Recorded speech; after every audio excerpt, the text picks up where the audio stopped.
I'm coming onto the scene, making sure the scene is safe for both me and my crew. I'm also, as I'm doing my scene survey, making note of any weather, the time of day, and anything else on scene that I should probably make note of. I'm also going to look for any bystanders on scene, and while I'm looking for bystanders, I'm going to make sure that my crew and I are all donning the proper PSI and PPE. If there are no bystanders, I'm going to go into my general impression of what happened. It looks like that there is a mid-30s male, and if I can't get an idea or any history immediately on what happened, I'm going to go down and I'm going to check the patient's alertness while having one of my crew take a manual stabilization of the head and C-spine. First, I'm going to try verbal. Sir, are you okay? If there's no response to verbal, I'm going to try physical, and by a physical, I'm going to squeeze his trapezius. If nothing from there, I'm going to try and squeeze his earlobe. If he is alert and responds to voice, I'm going to try and ask questions: who, what, when, where, why. From here, after I check for alertness, I'm going to check my ABCs. So what I'm going to do is I'm going to do a manual jaw thrust while bending over, listening for breathing, trying to feel for breathing, and looking for rise and fall of the chest. After I check to see if the patient is breathing, I'm going to see if any suctioning is needed. If there's no suctioning needed, then I'm going to, if there's labored breathing, I'm going to insert OP, NP, and then also get a bag valve mask on the patient at a rate of 12 to 20 breaths per minute, 15 liters at 100% oxygen. Once all that is complete, then I'm going to check his circulation.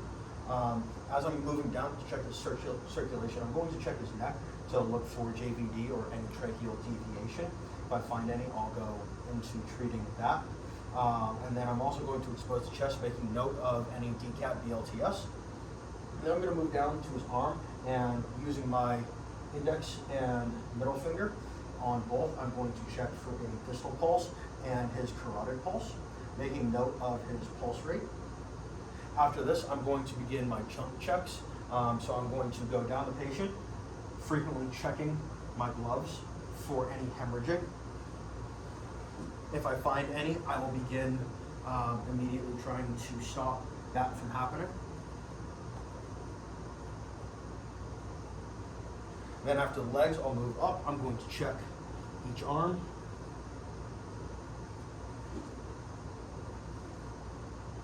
If I find any hemorrhaging, again, I'm going to try and do my very best to stop that hemorrhage. If there is no hemorrhaging from here, I'm going to make my initial assessment and take a look at his skin color. His temperature and appearance, and noting what I find there with my basic assessment done, or my initial assessment done. He's a priority patient that needs immediate transport. So what I'm going to do is I'm going to have one of my crew go get a longboard and a neck collar so that we can stabilize the patient. While they're doing that, I'm going to go and begin my primary assessment. I'm going to work my way down the head, feeling the neck for any deformities, also making sure that I feel the back of his shoulders and his scapula, checking for any deformities. And then again, anything I might have noticed on my initial assessment on the chest, I'm going to make sure I watch out for when I'm palpating the chest, checking to see if his ribs are expanding. I'm going to move down to palpating his abdomen, again, avoiding any areas where there might be any DCAT, BLTS. Then I'm also going to put pressure on each of the hips, see if the hips are moving properly. Then I'm going to make my way down the legs, again, palpating the legs, making sure. When I get down to the first leg, if the patient is awake and aware, I'm going to first take a distal pulse and then make sure, sir, can you push up against my leg or against my hand? And then I'm going to reverse the other side, have him push up on my hand. If he's not wearing shoes, I'm going to check the Babinski reflex as well, or if I can try and take his shoes off. I'm going to do the same thing on the other leg, checking that distal pulse, checking if he can push my hand, pull my hand, and checking that Babinski reflex. Right now it's kind of hard to take my partner's shoes off because he's wearing combat boots. And then I'm going to check down each arm, palpating the arms. And I'm also going to make sure I'm checking that distal pulse, make sure that circulation is flowing through each arm. So now the collar is here, so what we're gonna do is we're gonna properly size the patient for a neck collar. Then what I'm going to do is I'm going to take the patient's right arm, I'm gonna put it over his body, and I'm gonna take his left arm, have it straight out, depending on if there are any injuries, trying to avoid all of those. What I'm gonna do after the neck collar is on, I'm going to roll my patient up, 1, 2, 3. And while the patient is up right here, I'm gonna check his back, make sure that there's no hemorrhaging, looking for DTAP, BTLS as well here. And then we're gonna roll him back down onto the longboard, strap him in properly, and extricate him to the ambulance for immediate transport. Now that he's on the ambulance for immediate transport, this is where I'm gonna begin my secondary assessment, spending a little bit more time checking everything out. So I'm going to spend a little bit more time checking the cranium, behind the neck, checking the orbitals, the maxilla, and the mandible. Also here, I'm going to take my pen light. I'm going to check his eyes, checking to see, or his pupils, to see if they react to light and if they are equal. I'm also going to check each of his ears for any fluid or blood. If I find anything, then I'll know to immediately start treating that. I'm also going to check the neck brace at this time and making sure that there is no JVD or tracheal deviation again. And then I'm going to go in, checking the collarbone, making sure the collarbone is good, going into the shoulders. And then as I go in to start palpating his chest again, I'm also going to take my stethoscope and oscillate the chest, checking for lung sounds to make sure there's no definitive changes in any of his breathing.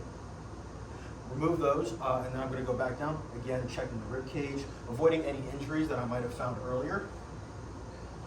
Moving down to the abdomen, palpating the abdomen, down to the hips, putting pressure on each side of the hip. And then I'm also going to expose the legs as well. If there are any injuries, I'm going to have one of my partners start addressing those injuries on the legs. I'm going to work my way down the legs again, checking for that distal pulse in the legs, palpating, avoiding any injuries, checking distal pulse on the other leg.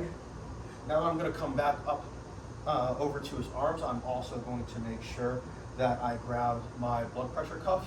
I'm going to apply the blood pressure cuff, take his blood pressure, and make note of that as well. Once I have his blood pressure, I'm going to remove the cuff, put that to the side, continue palpating down the arms, making sure that I'm getting a distal pulse at the wrist, going down to this arm, doing the same thing. And I'm also, again, checking for that distal pulse. Also, once I'm done checking those distal pulses, I'm going to apply a blood glucose monitor to make sure I'm checking his blood sugar, and await for the paramedic to arrive en route. Thank you. Thanks, Doc.